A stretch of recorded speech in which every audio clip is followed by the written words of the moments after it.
U.S. defense officials said Thursday that an attack on a base in Iraq that killed 2 U.S. troops was carried out by Iranian-backed militia groups and that the military is waiting for President Trump to decide how to respond. Let me be clear, the United States will not tolerate attacks against our people, our interests or our allies, Defense Secretary Mark T. Esper said at the Pentagon. All options are on the table as we work with our partners to bring the perpetrators to justice and maintain deterrence. Esper added that as the United States has demonstrated in recent months, we will take any action necessary to protect our forces in Iraq and the region, a reference to previous strikes the U.S. military carried out after similar attacks targeting U.S. forces in the area. You don't get to shoot at our bases and kill and wound Americans and get away with it, he said. Army General Mark A. Milley, the chairman of the Joint Chiefs of Staff, appearing alongside Esper, said about 30 rockets were launched Wednesday evening in Iraq, with about 12 to 18 hitting Camp Taji, a base north of Baghdad. A British service member was also killed in the attack, and at least 14 people from the United States, Britain and Poland were wounded. Milley attributed the attack to Shia militia groups, and said that we have pretty good confidence we know who did this. Iraqi security forces captured a truck modified to carry rocket launchers, and forensics have determined from where the rockets were launched, Milley added. We have been in consultation with the Iraqi government and other allies and partners in the region, and the groups that were responsible will be held accountable appropriately, Milley said. Milley said the Pentagon is awaiting a decision from Trump on what to do. The British Ministry of Defence identified its service member killed on Thursday as Lance Corporal Brodie Gillen, 26.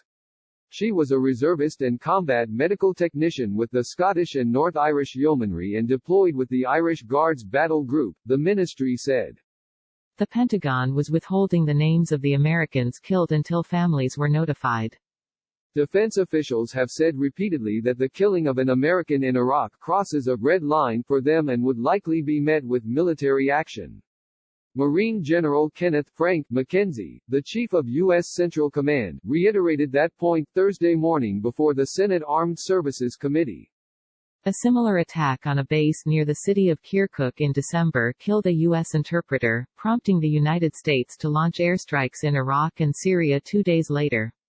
A series of actions in following days culminated with the U.S. military killing an Iranian general, Qasem Soleimani, in a drone strike near Baghdad International Airport on January 3. On January 8, Iran retaliated by launching ballistic missiles at 2 sites in Iraq. No one was killed in the attacks, but more than 100 U.S. service members at Ain al-Assad Air Base in western Iraq suffered concussive injuries. Tensions between the United States and Iran have ebbed since then, with U.S. troops saying in interviews that the threat level they were tracking from Iran in January was unlike anything reported in years.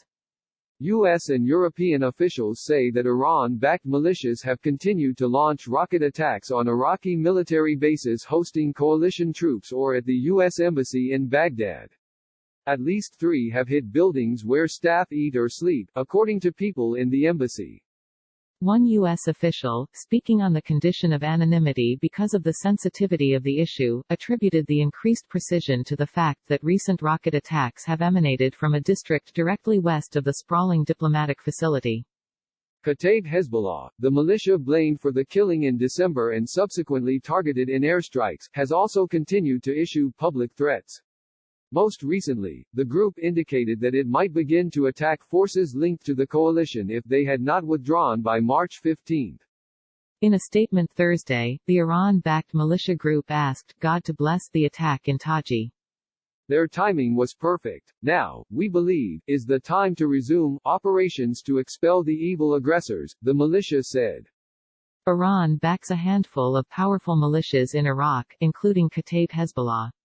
The groups often help enforce Tehran's interests, attacking a protest movement that is critical of it or the U.S. forces that Iran wants to expel. But experts say that Iran's overall control of these militias remains unclear. At the local level, for example, they also pursue their own strategic goals. Milley declined to address whether he believes Iran directed the attack, saying he would not get into intelligence indicators. We do know that they are backed by Iran, Esper added. We know that for sure.